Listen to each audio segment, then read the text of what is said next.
2000년 전에 예수님은요, 다른 표현이 필요 없었어요. 그냥 슈퍼스타였습니다. 가는 곳곳마다 사람이 모이는데 허다한 구름처럼 모였다고 되어 있습니다. 인기가 아마 우리가 상상할 수 없는 그런 인기가 있을 겁니다. 그런데 그렇게 많은 사람들이 예수님을 따를 때는 여러 가지 목적이 있겠죠. 그분의 천국 복음을 듣기 위하여, 그리고 병들고 아프고 힘든 것을 고침받기 위하여, 각각의 문제를 주님 앞에 가지고 나가서 실제로 해결을 받았기 때문에 주님 주변에는 언제나 허다한 구름과 같은 수많은 사람들이 함께 몰려 다녔습니다.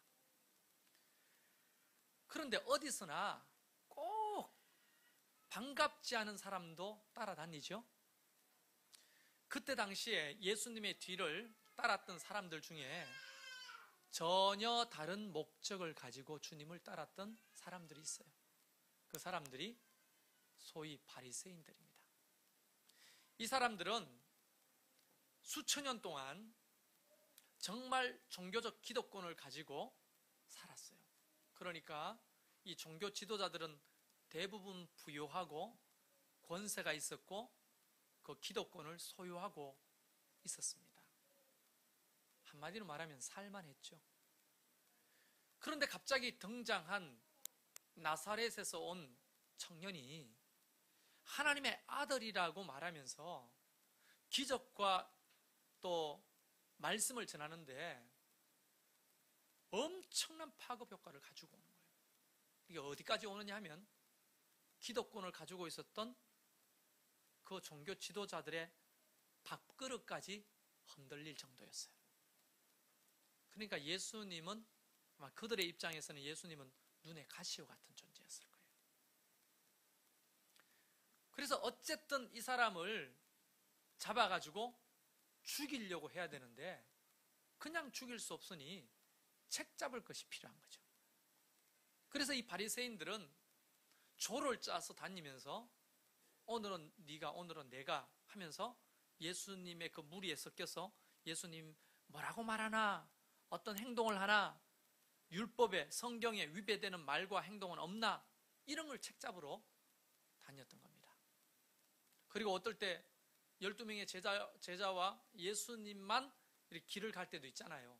그럴 때는 멀찌감치서 이렇게 미행을 하면서 예수님을 쫓아다녔던 것 같아요.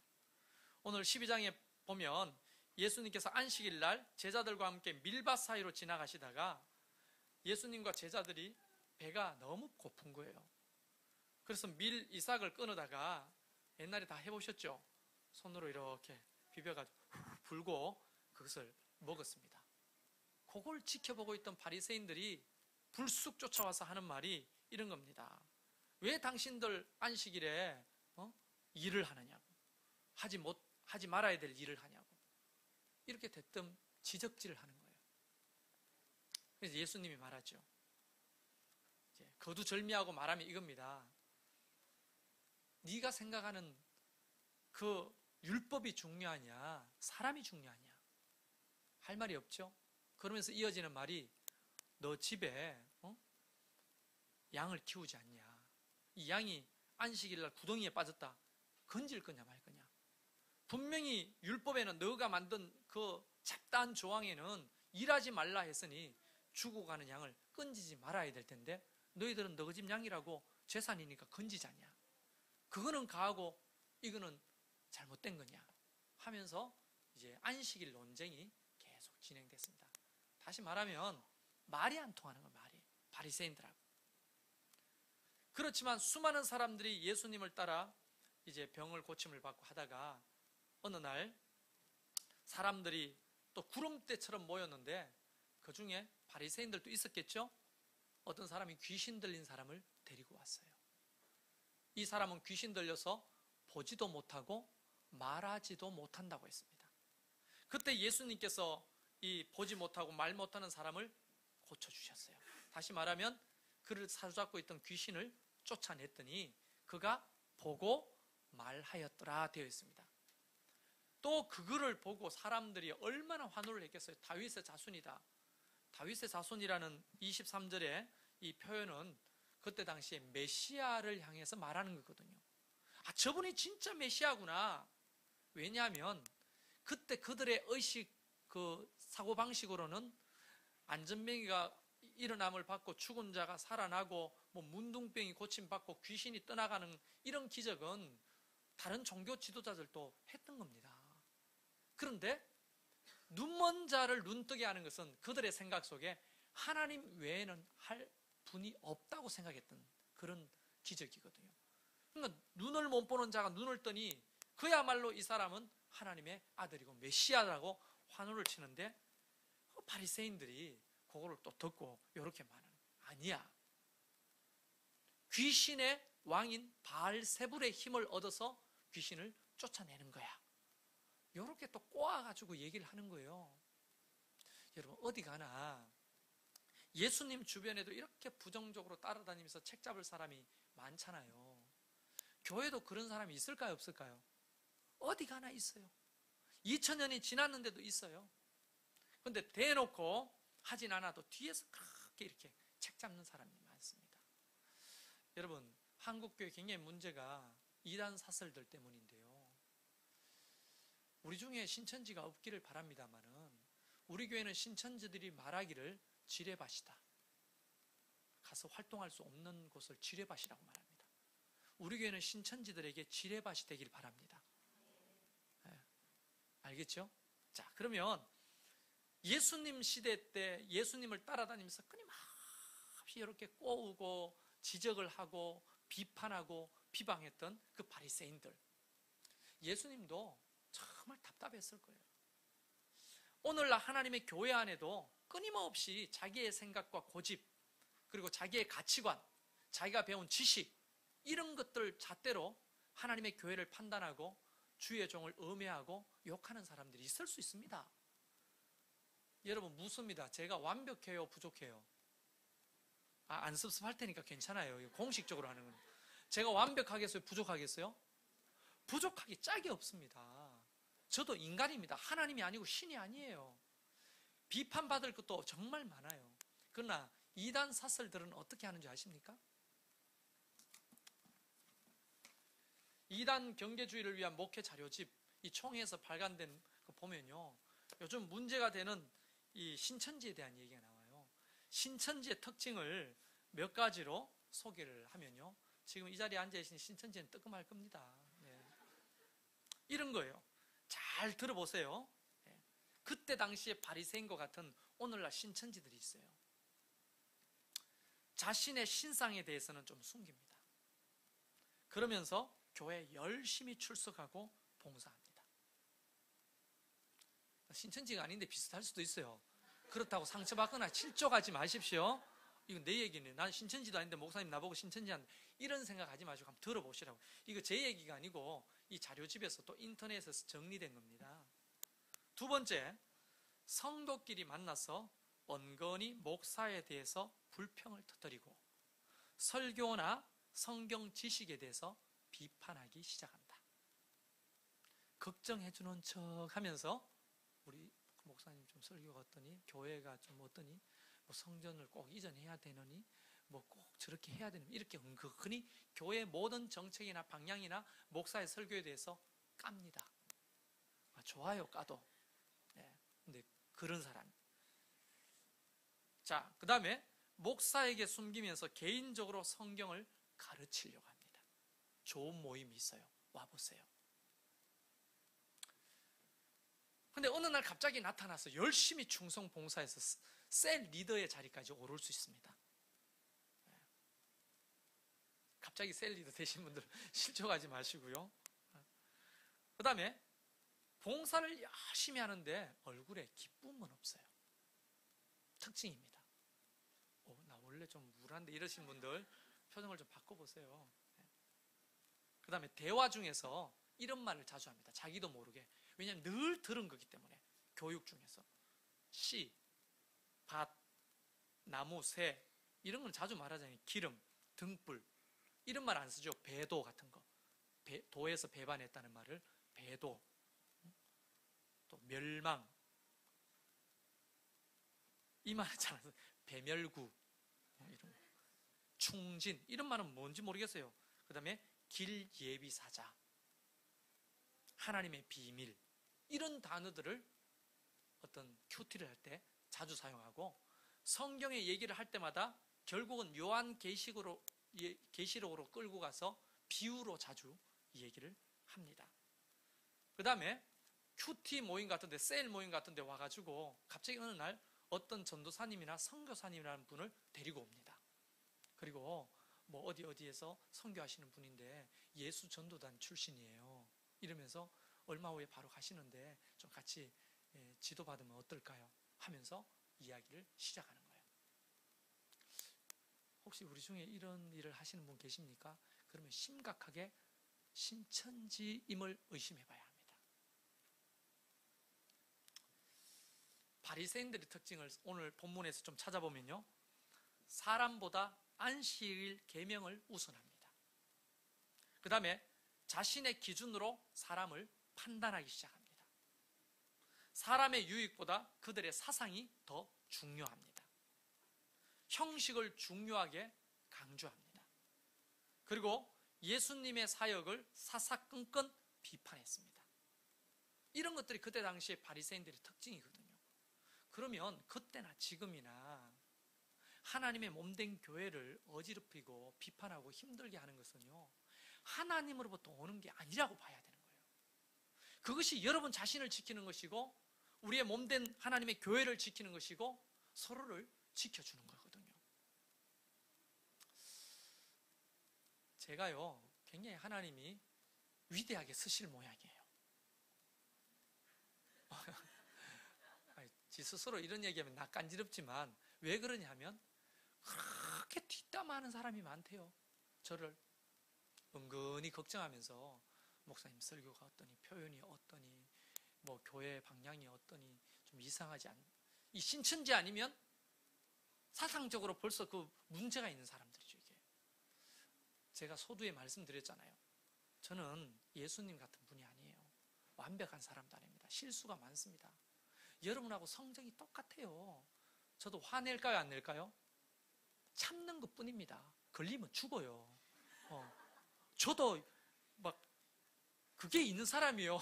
한성지. 그러니까 목사니까 참는 거죠. 그 속에서 막 열불이 날 때도 있습니다. 여러분, 저도 거짓말 할 때가 있을까요, 없을까요? 애들한테 제일 거짓말 많이 해요. 거짓말 많이 합니다. 그거 해로운 믿음이에요. 목사도 거짓말 할 수 있어요. 내가 뭐 사줄게, 시험 95점 이상 맞으면 난 뭐 해줄게, 이런 말 끊임없이 거짓말 합니다. 네. 왜냐, 안 그러면 공부를 안 하니까. 그런 거짓말도 거짓말이잖아요. 신호 위반 합니까, 안 합니까? 교회 차에 그 교회 간판을 왜 안 붙이고 다니겠어요? 네? 저도 신호 위반 합니다. 여러분과 똑같아요. 목사가 저럴 수 있냐 말해도 할 수가 없습니다. 저도 인간입니다. 그러나 다만 여러분과 다른 것은 그래도 여러분에게 본이 되고 덕이 되려고 좀 더 절제하고 노력하는 거예요. 그 차이일 뿐입니다. 비판할 수 있어요. 그러나 한번 보세요. 예수님 사역에 오자마자 다짜고짜 비판하고 안식일이 어떠니 저떠니 왜 사람을 살리고 죽이냐, 왜 고쳐냐, 왜 이런 이야기를 하느냐, 이렇게 말하는 그 바리새인들의 사상 속에 얼마나 위험함이 도사리고 있습니까? 오늘날 하나님의 교회를 비판할 수도 있습니다. 그러나 공식적인 자리에서 뭐 공동의회라든가 재직회라든가 잘못된 것은 시정하자고 건의할 수가 있습니다. 왜 그걸 못해요? 누가 그러더라고요. 그런 분위기에서 어떻게 얘기하냐고. 그런 분위기에서 이야기할 수 있는 교회가 건강한 교회입니다. 재직회 때는요, 목사가 돈을 썼으면 이거 어디에 썼습니까? 물어야 합니다. 그러면 답변을 못하면 변상해야지요, 목사가요. 안 그래요? 네, 멋대로 써도 되는군요, 우리 교회는. 그렇잖아요. 또 건의할 거 있으면 건의를 해야죠. 그런 교회가 건강한 교회입니다. 그런데 은근히 뒤에서 이렇게 교회를 욕하고 부정적으로 말하고 목사를 흠집을 내고 지도자들을 이렇게 호의 세상 말로 까는 거는요, 하나님이 주신 문화가 아닙니다. 그런 문화 속에 있으면요, 어떤 생각이 드느냐 하면 이런 거죠. 저 사람이 다른 데 가서 내 얘기는 안 할까? 이런 생각이 들어요, 안 들겠어요? 들겠죠. 그러면서 마음대로 우리의 허물을 드러내놓고 함께 교제하고 같이 기도를 하는 거 못하는 겁니다. 교회가 경직되고 서로 쉬쉬거리고 비밀이 생기고 보이지 않는 벽들이 칸칸이 막혀서 하나가 될 수가 없는 거예요. 그렇기 때문에 목사의 허물도 어떨 때는 강단에서 드러내놓고 용서를 구할 때도 있고요. 또 어떨 때는 그런 공식적인 질서를 따라서 건의하고 시정할 필요도 있는 겁니다. 그런데 몇 사람이 모여서 그렇게 이야기하면서 비판하는 것은 하나님의 문화가 아닌 것이죠. 절대로 하나님으로부터 오는 생각들이 아닌 것입니다. 여러분, 제가 저를 변호하는 것입니까? 아닙니다. 우리 교회는 적어도 정말 마음껏 하나님 앞에 나와서 예배하고 서로의 허물을 드러내놓고도 그것이 더 이상 우리 안에서는 허물이 아니고 감춰주고 덮어주고 함께 기도하는 그런 아름답고 귀한 천국을 닮은 그런 교회를 만들어 보자는 거죠. 그런 교회가 안 좋겠습니까? 저 사람이 뭐라고 할까? 분명히 내 앞에서 저 사람 욕했는데 다른 데 가서 내 욕하지 않을까? 이런 분위기, 경식된 분위기가 만약에 문화가 된다면 얼마나 그게 위험하겠어요. 그래서 오늘 성경에 보면 예수님께서 그렇게 말하는 바리새인들을 향해 이렇게 이야기하십니다. 너희들 생각, 그 다음에 뒤에 보면요, 너희 마음에 가득한 것, 그 다음에 너희 마음에 쌓여 있는 것, 그거를 29절에는 강한 자라고 비유로 말씀하십니다. 강한 자. 그 바리새인들을 결박하고 있는 강한 자가 있었어요. 그것은 그들의 사고방식, 가치관, 더 나아가서는 율법주의, 이런 거였어요. 이런 것들이 그들을 사로잡고 있는 거죠. 그것이 사로잡고 있으니까 귀신 들린 자처럼 봐야 될 것을 봅니까, 못 봅니까? 못 봅니다. 말해야 될 진리를 말할 수 있습니까, 없습니까? 못 말하는 거예요. 그래서 앞에서 귀신 들린 자, 눈 멀고 말 못하는 자를 고치셔서 보게 하시고 또 말하게 하신 이 굉장히 중요한 사역은 뒤에 바리새인들이 보란 듯이 하시는 거예요. 귀신 들린 게 뭐냐?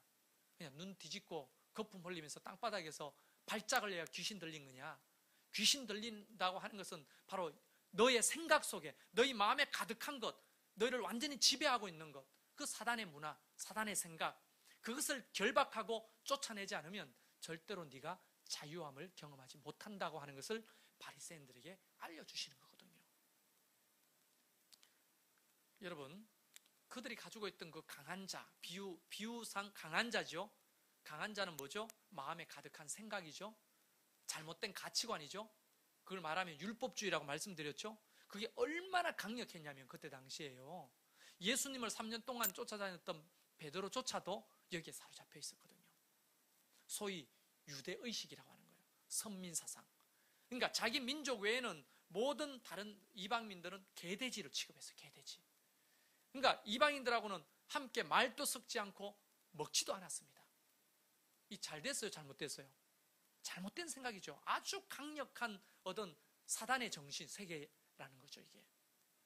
어느 날 하나님께서 베드로를 이방인 집에 보내가지고 예수의 복음을 전하려고 했더니 베드로가 그런 사고방식을 가지고 할 수 있어요, 못해요? 못하잖아요.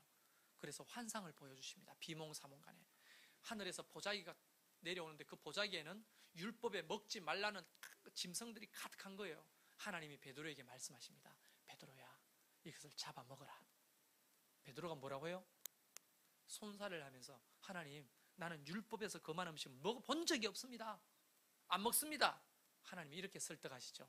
베드로야, 괜찮다. 내가 깨끗하게 했다. 그러니까 괜찮으니까 잡아먹어라. 안 된다는 거예요. 그를 사로잡고 있는 그 강력한 사고방식을 한번 보세요. 너무 위험천만한 거죠. 그래가지고 비몽사몽간에 3번씩이나 하나님을 거절하고 정신이 들었는데 밖에서 갑자기 노크 소리가 들리는 겁니다. 문을 끽 열었더니 넙죽절을 하면서 저는 어디 고넬료가 보내서 왔습니다. 이방인이 보내서 온 종입니다. 갑자기 이 내가 본 환상과 이방인의 만남이 오버랩되면서 하나님이 성령께서 강권해서 따라가라고 하는가 보다. 만약 이 환상을 보지 않았다면 이방인 따라갑니까, 안 따라갑니까? 절대로 못 따라가죠. 왜냐하면 베드로를 사로잡고 있던 강력한 자가 있거든요. 사상, 마음에 가득한 가치관, 잘못된 가치관. 그렇지만 성령께서 강권하시니 처덕처덕 따라갔어요. 따라갔더니 집에 딱 들어갔는데 깜짝 놀랐어요. 개돼지가 빼곡한 거예요. 그 고넬료 집에 친구와 가족들이 가득 모여 베드로를 기다리고 있었다고 했거든요. 그들의 눈에는 그게 사람으로 보이지 않고 개돼지로 보이는 겁니다. 깜짝 놀랐어요. 이 부정한 사람들과 내가 뭘 해야 되나? 그런데 성령께서 강권하시니 설교를 하는 겁니다.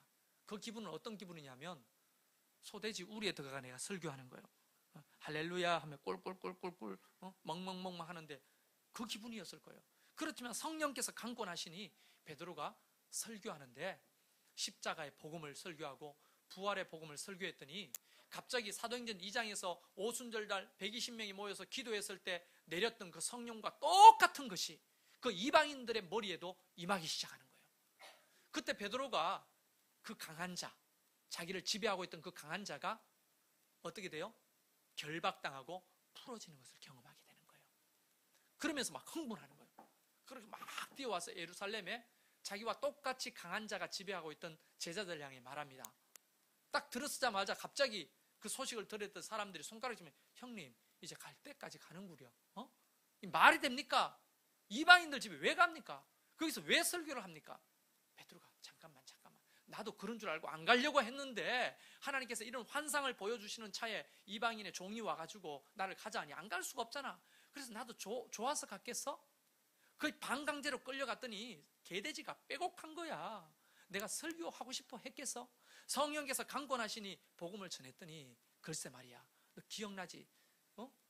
얼마 전에 성령께서 우리 가운데 임하셨잖아. 똑같은 성령님이 그들 가운데 임하시더라고요. 형님 그게 사실입니까? 진짜 사실이라니까. 거짓말하면 내가 네 자식이라면서 이러면서 이야기를 하니까 사람들이 그들을 사로잡고 있던 그 잘못된 가치관이 붕괴되는 거예요. 결박당하고 무너지는 거예요. 그때부터 그들은 이방인에 대해서 새로운 관점이 열리는 거예요. 어떻게 해요? 하나님이 이방인도 사랑하시고 이방인들에게도 어떻게 해요? 구원 얻는 회개를 선포하시고 이방인에게도 성령의 임재가 있구나 하는 것을 깨닫게 되는 거예요. 그때 당시에 바리새인들은 철저한 율법주의로 가득했어요.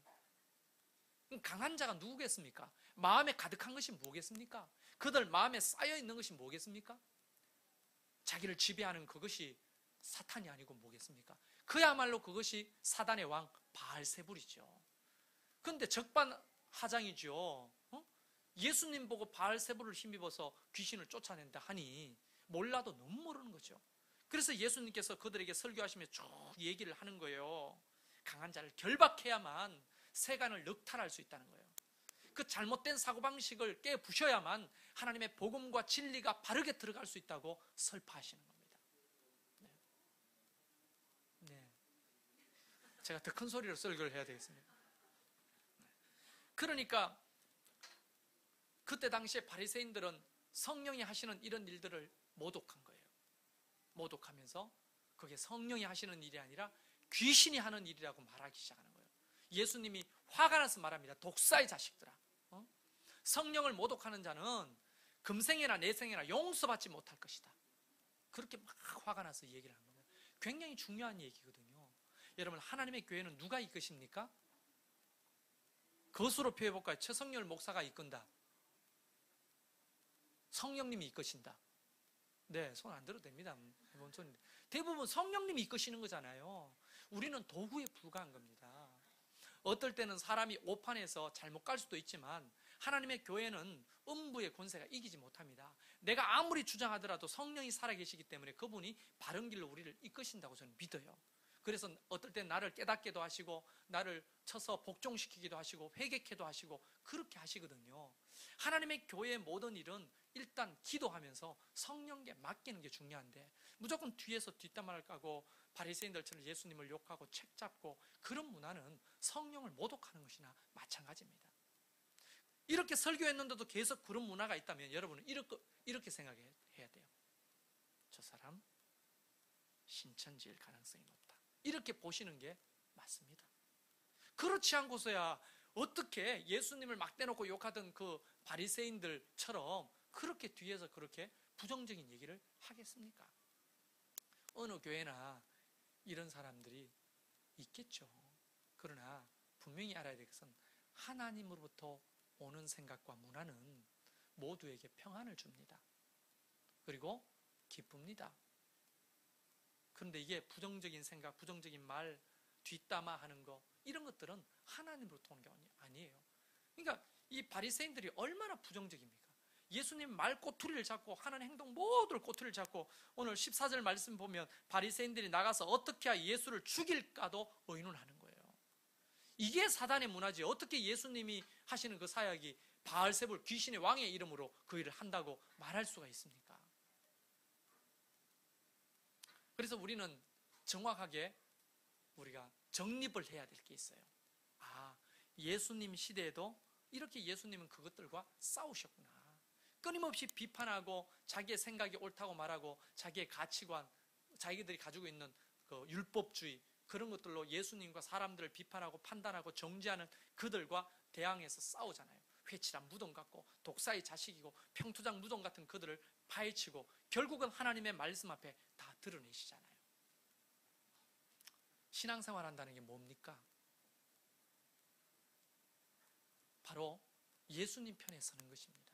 그래서 성경은 이렇게 말하잖아요. 나와 함께 아니하는 자는 나를 반대하는 자요, 나와 함께 모으지 아니하는 자는 해치는 자들이니라.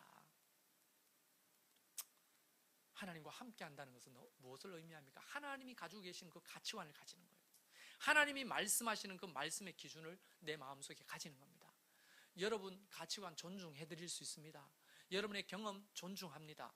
여러분이 알고 있는 지식 다 존중합니다. 그러나 하나님 말씀보다 앞설 수는 없는 거 아닙니까? 우리의 경험과 지식이. 그러면 하나님의 말씀 가운데서 늘 우리를 비춰봐야 되죠. 말씀의 거울에. 그러면서 교정하면서 점점 성숙해지는 것인데, 무턱대고 내가 배운 그 지식과 내가 알고 있는 그 경험과 또 내가 그동안에 배워 체험했던 그 하나님이 다라고 생각하면서 다른 사람을 비판하거나 교회를 비판하거나 목사를 비판하는 것은 그것은 옳은 방법이 결코 아니라는 겁니다. 혹시 나 약점이 보이십니까? 그러면 기도해 주세요. 그러면요, 보세요. 목사가 잘못하면 하나님이 만지시고 치십니다. 여러분이 해야 될 일이 아니에요. 다른 사람의 약점이 보이고 문제가 보입니까? 그럼 기도하면 됩니다. 사랑은 허다한 허물을 덮잖아요. 덮어주면서 기도하면 되는 겁니다. 어쩌고저쩌고 하면서 뒤에서 그렇게 하면 누군가는 여러분의 얘기도 할 거란 말이죠. 그런 문화가 그냥 내버려 두면. 누군가가 그런 얘기를 합니다. 불편한 설교는 좀 하지 말라고 합니다. 여러분, 바리새인들에게 예수님의 설교는 불편한 게 짝이 없었어요. 귀에 좋은 소리가 아니었습니다. 칼날 같은 소리고 비수 같은 소리였을 거예요. 어떤 때는 하나님의 말씀이 히브리서 4장의 말씀대로 말씀의 기능이 양날선 금과 같아서 사람의 심령 골수를 쪼개는 기능이 있잖아요. 그렇기 때문에 말씀이 다가왔을 때는 찔림이 있는 것이 당연한 겁니다. 그런데 목사님이 타켓 설교 안 해, 찌르는 설교 안 해, 뭐 위로 설교를 안 하네, 격려 설교를 안 하네. 목사가 사람 귀에 들리게 단 설교만 하면 교회가 바르게 간다고 생각합니까? 그럼 예수님께서 그 사람들도 다 품고 바른 설교, 위로되는 말씀, 바리새인 그래 뭐 너 인간이니까 어쩌고저쩌고 한다면 어떻게 됐겠어요? 그러니까 저는 믿는 게 있습니다. 하나님이 주시는 감동대로 싫은 소리라도 이것이 필요하다면 강단에서 과감없이 해야 된다고 믿는 사람이에요. 여러분 어떤 목사를 원하십니까? 여러분 귀에 단 얘기, 여러분에게 도움이 되는 얘기만 하기를 원하십니까? 어떨 때는 찔리는 말씀이라도 하는 목사를 원하십니까? 하나님의 말씀은 찌르는 말씀이 의외로 많습니다. 그러니까 하다 보면 찔리는 말씀도 있는 것이고, 하다 보면 위로되는 말씀도 있는 것이고, 하다 보면 치유되고 회복되는 말씀도 있는 것이고, 그런 거거든요. 그거를 목사가 인위적으로 고를 수가 없다는 겁니다. 어떨 때는. 그 사람들이 듣기는 오늘 설교는 어떤 설교죠? 찌르는 설교죠. 그리고 그들이 모여서 이야기할 겁니다. 목사님이 이런 설교를 한다고. 여러분 그런 사람들의 말은 귀담아 들을 필요가 없습니다. 오늘 우리 교회는요, 건축을 하고 있고 이전을 앞두고 있습니다. 여러분 교회가 더디지만 아름답고 귀하게 지어져 가고 있어요. 한 번씩 가보세요. 옛날에 부활절 예배 때 했던 그 장소가 아닙니다. 더 이상 정말 더디지만 아름답게 지어져 가고 있어요. 그런데 더 중요한 것은요, 보이지 않는 교회가 세워지는 겁니다. 얼마나 더 중요하냐? 1000배, 10,000배는 더 중요합니다. 우리가 천막에서 예배 드릴 수 있잖아요.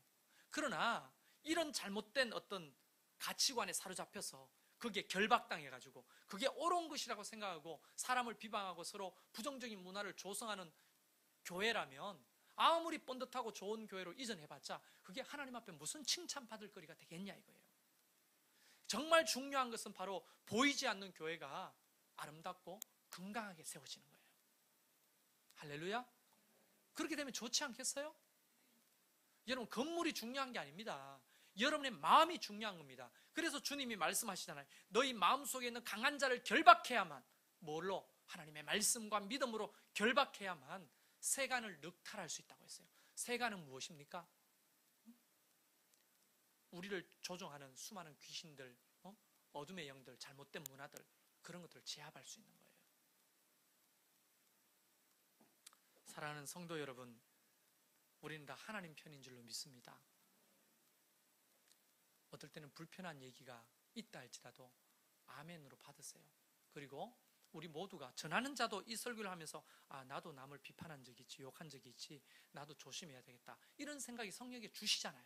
함께 전하는 자, 듣는 자가 하나님의 말씀 앞에 바리새인들이 가졌던 그런 것들을 우리가 조심하는 거예요. 그래서 예수님께서 사람들을 불러놓고 이야기하잖아요. 바리새인들의 누룩을 조심하라고. 아주 조심해야 되는 거예요. 그래야 보이지 않는 교회가 든든히 세워지는 것입니다. 여러분 보세요. 우리 진접에 있는 교회도 하나 쪼개져가 다시 분리 개척을 했다고 들었습니다. 사연이 있겠죠, 다. 교회마다 사연 없는 데가 없죠. 제가 예전에 섬기던 교회도 쪼개져 가지고 나와가지고 개척한 교회도 있습니다. 그런데 어디 가나 교회는 이렇게 시끄러워요. 싸워야 되는 거예요. 우리가 그런 잘못된 문화에 대해서 패당을 짓고 나누고 욕하고 비방하고 비판하고 죽이려고 모여서 의논하는 이 바리새인들을 경계했듯이 우리가 그것을 경계하는 것이 교회를 지키는 것이고, 교회를 지키는 것 이상의 여러분 자신을 지키는 거예요. 여러분 자신을 지키는 거예요. 우리를 지키는 거예요. 마지막으로 묻겠습니다. 여러분도 그렇고 여러분의 자녀들은 어떤 교회에서 자라기를 원하셔요? 정말 하나님이 보실 때 건강한 교회잖아요. 그 하루아침에 되는 게 아닙니다. 끊임없는 싸움이 있어야 돼요. 예수님도 하루아침에 그런 것들을 싸워 이기는 게 아니에요. 끊임없이 싸우셨습니다. 하나님의 교회가 끊임없이 그것을 싸우는 거예요.